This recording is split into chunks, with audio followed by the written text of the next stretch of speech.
John Priddle, Precision Engineering. Welcome to some fairly precise engineering here at BMW It is, showroom. definitely, yeah. It's the lovely BMWs, Yes. yeah. And the best interview today gets to take home the BMW 1200.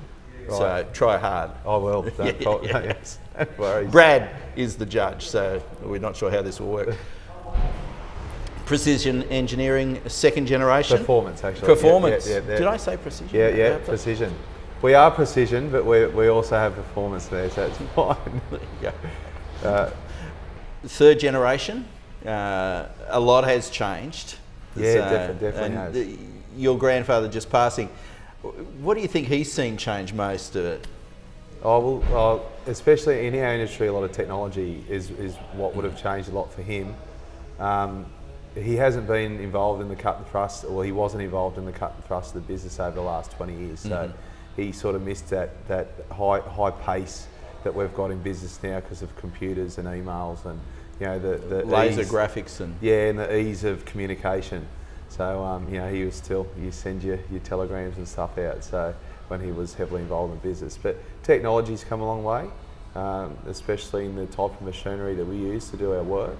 So which changes the way that you manufacture goods. So that's probably the biggest change that we would have seen. Have performance engineering had a strategy or a process that it went through in the last, say, 10 years to keep growing? Well, in the last 5 years, definitely, we were predominantly 100% or 98% export, and we used to export a lot of press tooling to manufacture car components for automotive, big large press tools to stamp out body components, suspension, all sorts of stuff. But predominantly the market we worked in was in North America, and the automotive industry, especially in the US with the GFC, it had a huge decline, and the cost of manufacturing the tools in Australia was it was too high, and everything went to Asia quite quickly, and we had to. When you say quite quickly, over 3 years or 4 years, or it happened faster? We saw it quicker than that. Right. Our dollar started to climb, and that's what really hurt us. We saw it over an 18-month period. We were ramping up and expanding in Australia for automotive because our clients were liking the cheaper price what they were getting out of Australia, but also the Western communication, just how easy. And they love coming to Australia, which was good. So what sort of markets were at that stage coming to Australia?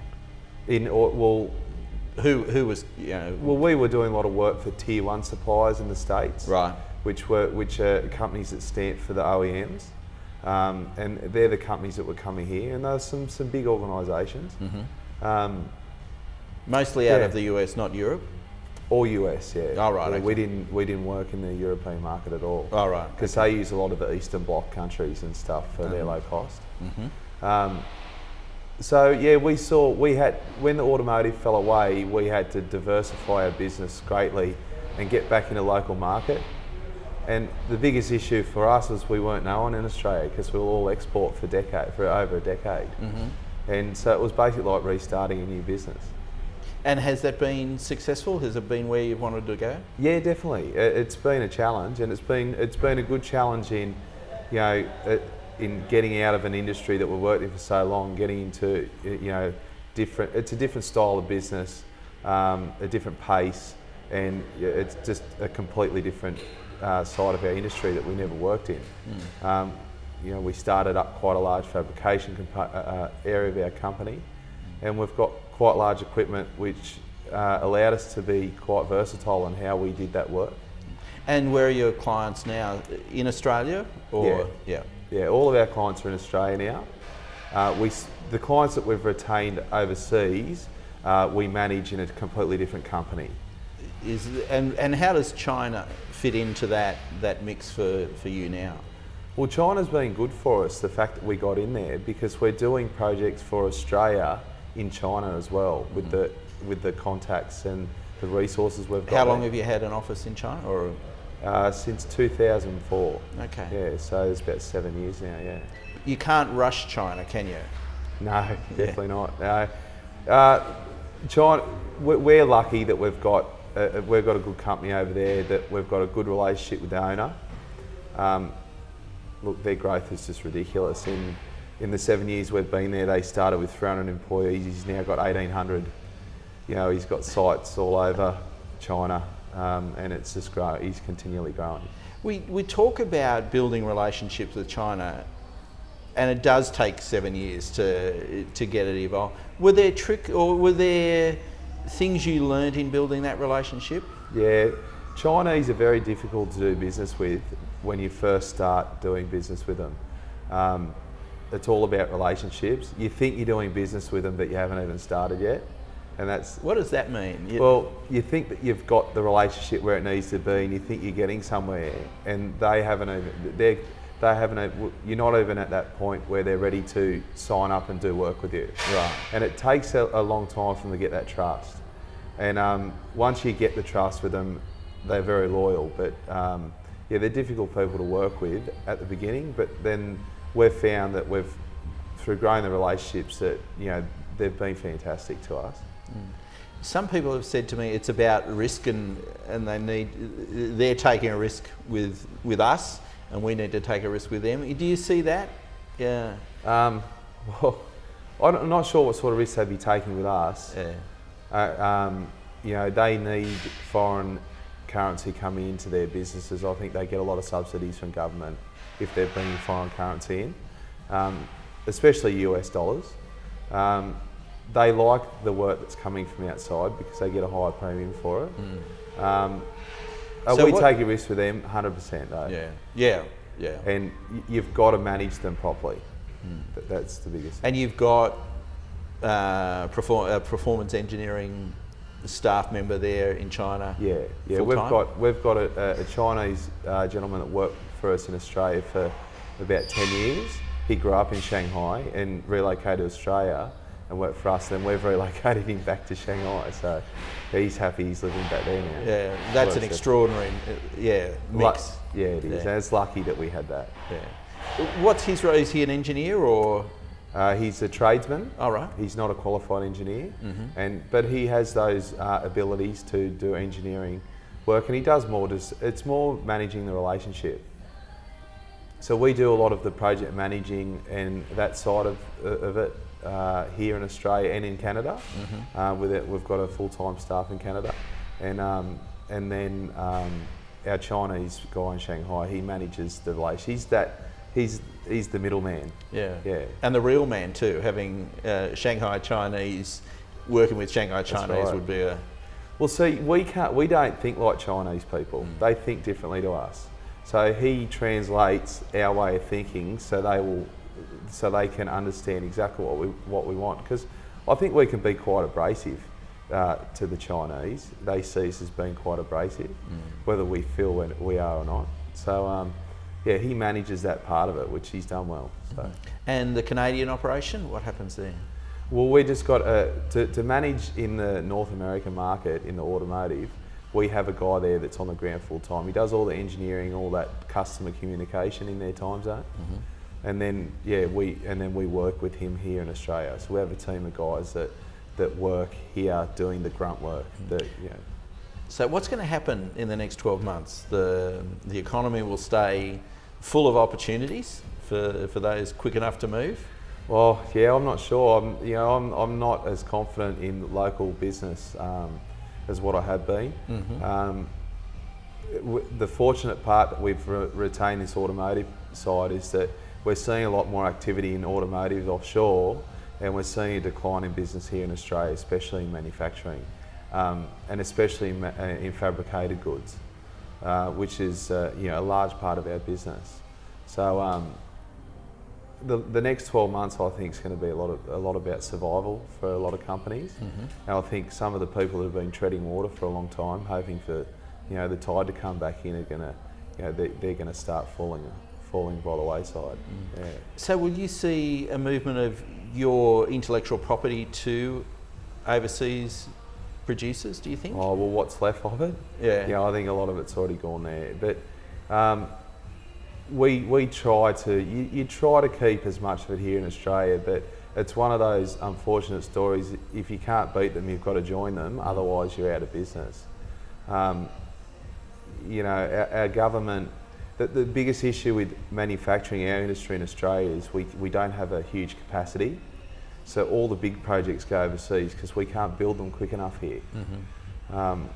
In the last 12 months, both our major rail companies, Downer EDI and United Rail, have taken all, and they've announced it, they've taken all their large manufacturing to low-cost countries.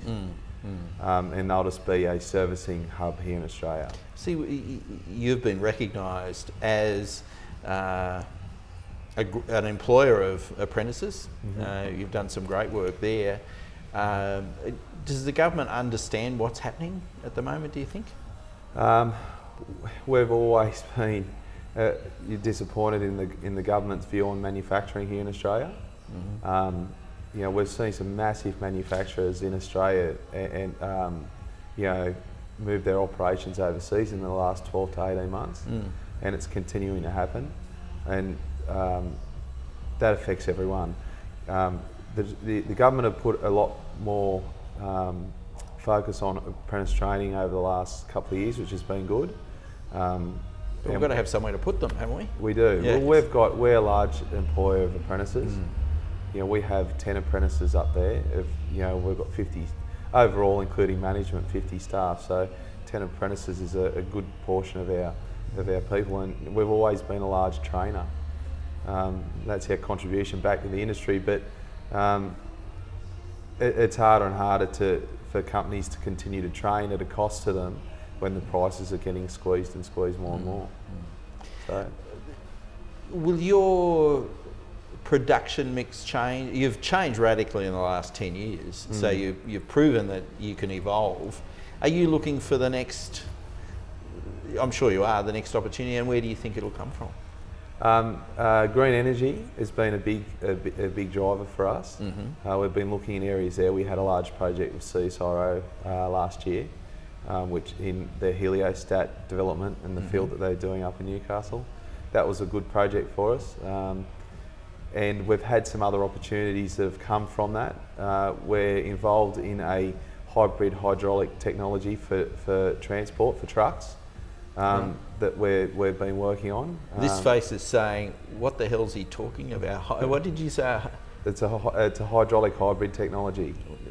Just quickly, what is it? Okay, just in broad terms, when a vehicle of mass brakes, all that energy, that the inertia of that energy moving, just gets all that energy just gets washed out through the brakes. Well, we capture that energy through hydraulic hybrid technology, and then we redeploy it back to the drive system. Get out of town. Yeah, so extraordinary stuff. It is, yeah. It's where there's a lot of development that's already been done, and we're at a point now where we're trying to commercialise it. So, let's talk about strategy and development going forward.